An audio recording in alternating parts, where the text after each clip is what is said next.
పేదరాశి పెద్దమ్మ పెద్దమ్మ కొడుకు కొడుకు చేతిలో గొడ్డలి గొడ్డలు కొట్టే చెట్టు చెట్టు పైన వాలే పిట్ట నా పేరేమిటో చెప్పవా, నేను మర్చిపోయాను అని అంటుంది ఈగ.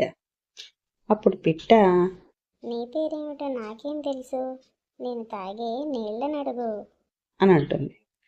అప్పుడు ఈగ నీళ్ళ దగ్గరికి వెళ్ళి, పేదరాశి పెద్దమ్మ పెద్దమ్మ కొడుకు కొడుకు చేతిలో గొడ్డలి గొడ్డలు కొట్టే చెట్టు చెట్టు మీద వాలే పిట్ట పిట్ట తాగే నీళ్లు నా పేరేమిటో చెప్పరా, నేను పేరు మర్చిపోయాను అంటుంది.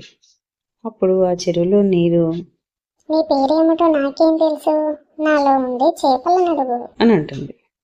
అప్పుడు ఈగ నీళ్లలో నుంచి చేప బయటకు వచ్చిన తర్వాత, పేదరాశి పెద్దమ్మ పెద్దమ్మ కొడుకు చేతిలో గొడ్డలి గొడ్డలు కొట్టే చెట్టు చెట్టు మీద వాళ్ళ పిట్ట పిట్ట తాగే నీళ్లలో ఉన్న చేప నా పేరేమిటో చెప్పవా అని అడుగుతుంది.